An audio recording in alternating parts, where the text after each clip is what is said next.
The California Gold Rush was a huge turning point in United States history.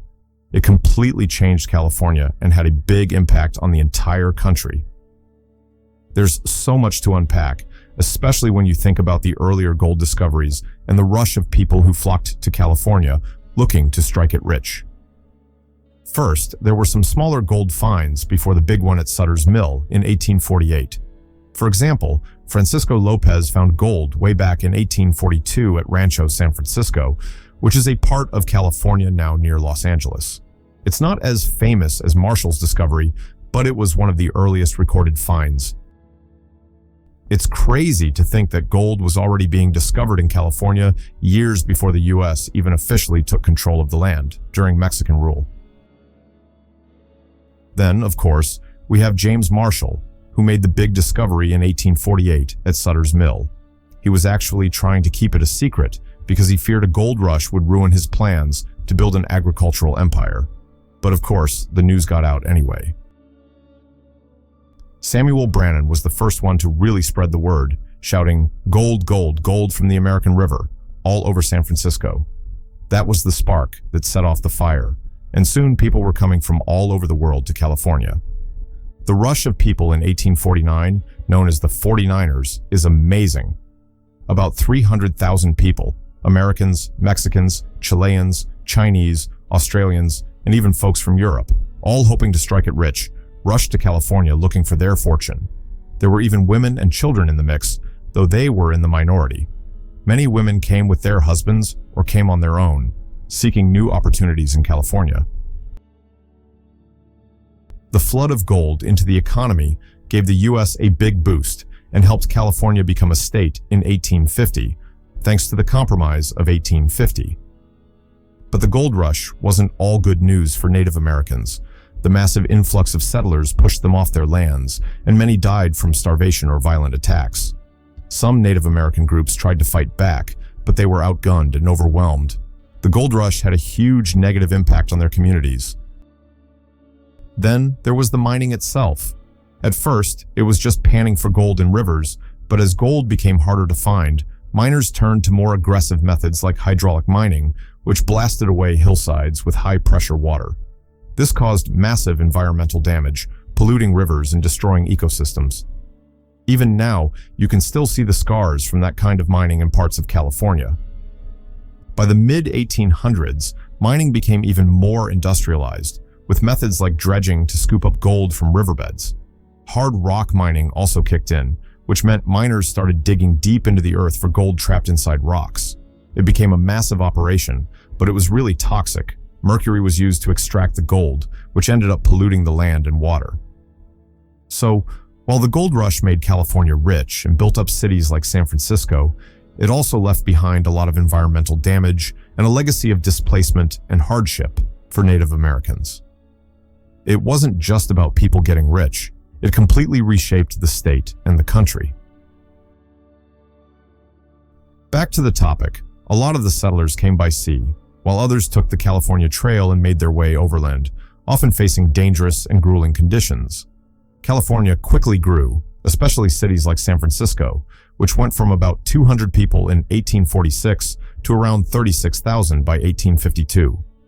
New towns popped up, farms and ranches expanded to feed everyone, and infrastructure like schools, roads, and churches were built. By 1849, Californians even wrote a state constitution, and by September 1850, California officially became a state. In the early days, there were no real laws about property rights, so miners developed their own system of staking claims to mark their gold spots. They started with simple methods like panning for gold in rivers. Over time, things got more advanced, with better mining techniques and steamships making transportation easier. Railroads eventually connected California to the rest of the US, and by 1869, you could travel across the country by train. Mining technology also improved, but it became so expensive that big companies, rather than individual miners, started calling the shots. In the end, tons of gold worth billions today were recovered, and while a few people got super rich, many of the miners didn't end up with much more than they started with. It was a boom that changed California forever, but also left behind a lot of challenges. When we think about the California gold rush, we often hear about people coming from all over the world to strike it rich. But if you focus just on Asian immigration during that time, there's one big question that comes up. Why was it mostly Chinese people who came? Why not folks from Japan, Korea, or other parts of Asia? Well, it actually comes down to a mix of timing, geography, and what was happening in each country back then. Let's start with China. In the mid-1800s, things were really rough there, especially in southern China. There were major famines, land shortages, and violent uprisings like the Taiping Rebellion. A lot of families were struggling just to survive. So when word got out that people were finding gold in California, it sounded like a once-in-a-lifetime chance to turn things around. And China isn't that far from California compared to the rest of Asia. People could get on a ship in southern China and land in San Francisco after a few weeks. It wasn't easy, but it was doable. Plus, the southern region of China already had a history of sending workers abroad for trade and labor, so there were networks in place to help people make that journey. Meanwhile, other Asian countries were in a totally different spot. Japan, for example, was still under what's called the Edo period. Basically, it was closed off from most of the world. Japanese people weren't even allowed to leave the country, let alone hop on a boat to go gold mining in California. It wasn't until the 1860s that Japan started opening up, and by that time, the gold rush was pretty much over. Korea was also pretty isolated during that time. It was known as the Hermit Kingdom and had limited contact with the outside world. Immigration to places like the US didn't really start until decades later. As for places like the Philippines or India, there were small numbers of immigrants who came over, but not on the same scale as the Chinese. The Philippines had some earlier contact with the Americas through Spanish colonization, but large-scale migration didn't really kick off until later.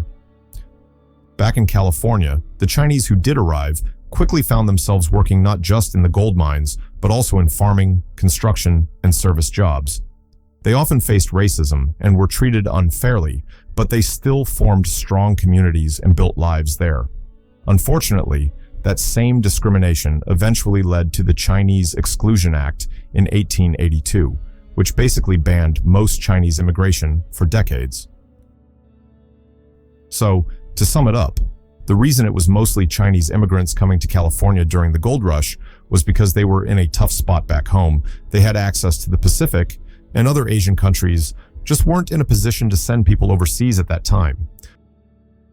The California gold rush, which lasted from 1849 to 1855, had a massive impact, not just on California, but on the entire United States and even the world. It triggered one of the biggest migrations in US history, with hundreds of thousands of people coming from across the country and around the globe to search for gold in the Sierra Nevada foothills.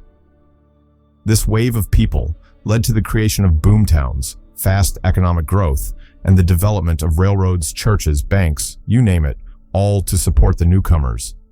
The huge population spike and the new infrastructure helped California become a state in 1850, just a couple years after the land had been taken from Mexico. It also played a key role in the US's westward expansion. Now, all this happened during the time of the Industrial Revolution, which meant the gold rush ended up speeding up the country's overall economic development. With gold flooding in, manufacturing and services exploded, especially as more and more entrepreneurs jumped on the chance to meet the needs of miners. People needed mining tools, lumber, clothing, and transport, so those industries boomed.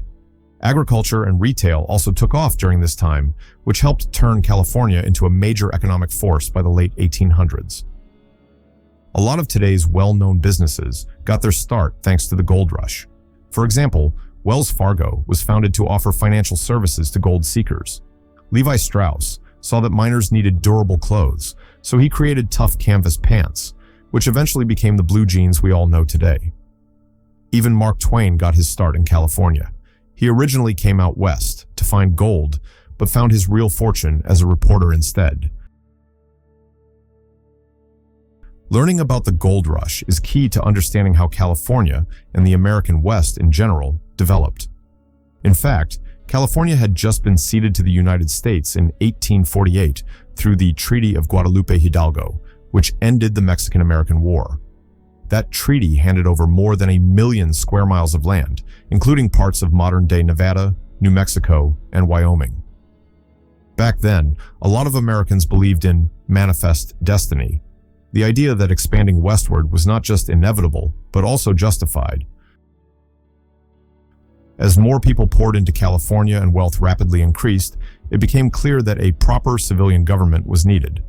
Unlike places like New Mexico or Arizona, which didn't become states until 1912, California was ready to become a state just 2 years after joining the U.S.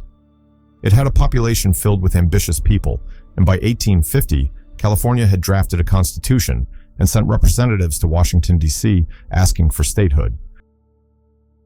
This massive migration totally transformed California.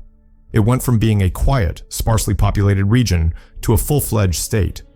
While the local population was mostly Mexican before the gold rush, the flood of U.S. migrants changed the demographics quickly.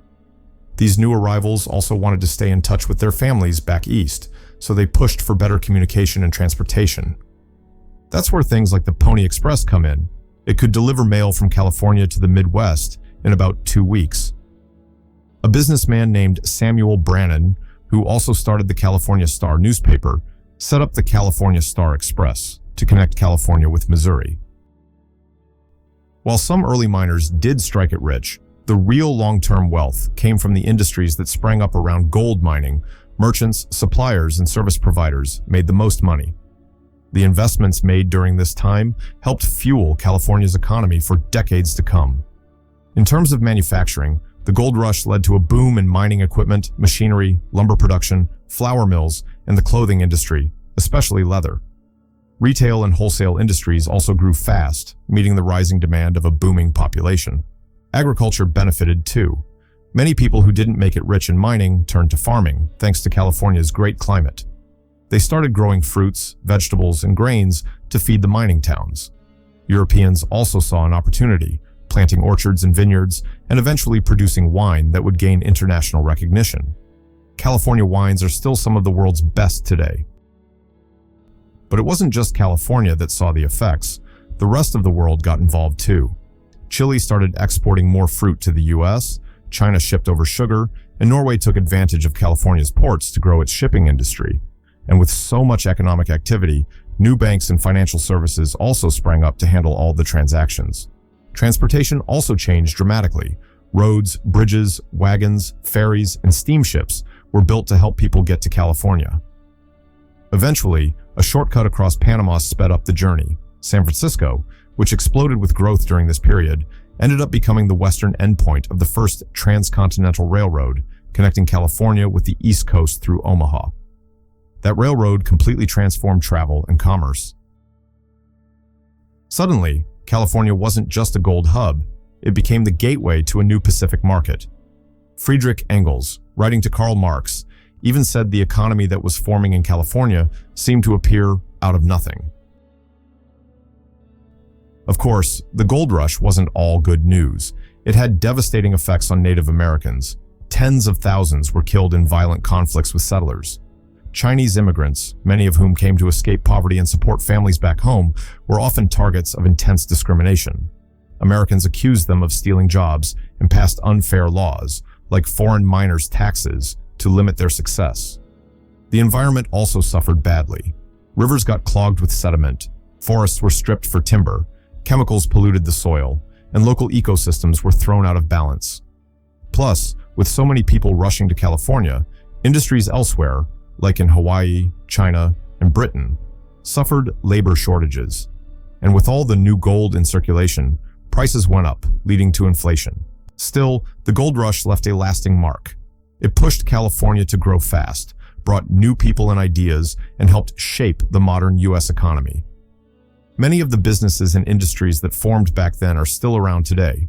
California's state motto, Eureka, meaning, "I found it," is a tribute to the gold rush. And many people compare that period of innovation and ambition to the rise of Silicon Valley today. So, understanding the gold rush helps us understand much more than just a rush for gold. It shows us how major historical movements can reshape geography, economies, and entire societies. The California Gold Rush is often portrayed as a pivotal event that reshaped the United States and the world. The narrative goes beyond the romanticized tale of fortune seekers to explore the broader implications of this mass migration. The Gold Rush, within antebellum American history, raising a central debate. Was the Gold Rush primarily a catalyst for progress and opportunity, or did it sow seeds of disruption and inequality that reverberated for decades? Proponents of the Gold Rush as a transformative force for progress argue that it accelerated America's economic and geographic expansion. Between 1848 and 1854, over 250,000 people migrated to California, mining approximately $345 million worth of gold. This influx transformed California from a sparsely populated Mexican province into a bustling hub of American power in the Pacific. Eifler, in his book, highlights how the migration spurred innovations in transportation, such as the development of steamships and the eventual push for a transcontinental railroad, which connected California to the broader U.S. economy. The Gold Rush also strengthened the federal government's role in the West, as it established mining regulations and infrastructure to manage the chaotic boom. The economic ripple effects were global. California's gold fueled international trade, influencing the gold standard and attracting fortune seekers from Europe, Asia, and Latin America. For some, the Gold Rush embodied the American dream of individual opportunity. Stories of miners like the Murphy brothers, who reportedly mined $1.5 million in gold, equivalent to $40 million today, fed the narrative of instant wealth through audacity and luck. Eifler notes that the Gold Rush reshaped social norms, replacing the agrarian virtues of patience and hard work with a culture of risk and rapid fortune, which some argue laid the groundwork for modern entrepreneurialism. Critics, however, contend that the Gold Rush's legacy is marred by social, environmental, and political costs. Eifler's examination of primary sources reveals the harsh realities faced by many miners, most of whom left California poorer than when they arrived. The promise of wealth was a gamble, with success skewed toward early arrivals and entrepreneurs like Levi Strauss, who profited by supplying miners rather than mining itself. The influx of settlers exacerbated tensions with Native American populations, leading to displacement and violence. Hydraulic mining, a common practice, devastated the Sierra Nevada landscape, washing away hillsides and polluting rivers with effects that lingered into the 20th century. Socially, the Gold Rush deepened inequalities. The predominantly male mining camps fostered lawlessness, with brothels and bars dominating early settlements. The lack of women and families delayed the establishment of stable communities. Moreover, the rapid population growth forced California's statehood debate into Congress, reigniting the contentious issue of slavery. Eifler argues that the Gold Rush pushed the U.S. closer to the Civil War by upsetting the balance between free and slave states, as California's admission as a free state in 1850 inflamed Southern opposition. The treatment of non-American miners further complicates the narrative. Californios, the region's Hispanic residents, were marginalized as Anglo-American settlers dominated. Foreign miners, particularly from China and Mexico, faced discriminatory taxes and violence, despite their contributions to the economy. Eifler's inclusion of these perspectives challenges the myth of the Gold Rush as a universal opportunity, highlighting how race and nationality shaped who could access its benefits. The Gold Rush's legacy defies a simplistic verdict. It was undeniably a catalyst for growth, thrusting California onto the global stage and reshaping America's economy and identity. Yet, the same forces that drove progress also unleashed environmental destruction, social upheaval, and political strife. The migration scale, comparable to the Crusades and its global draw, magnified both its triumphs and its tragedies. By weaving together miners' experiences with broader historical shifts, Eifler underscores that the Gold Rush was less a singular event than a complex process, with consequences that rippled across the 19th century and beyond. The debate over the Gold Rush's impact remains relevant today, as it prompts reflection on the costs of rapid development and the inclusivity of economic booms.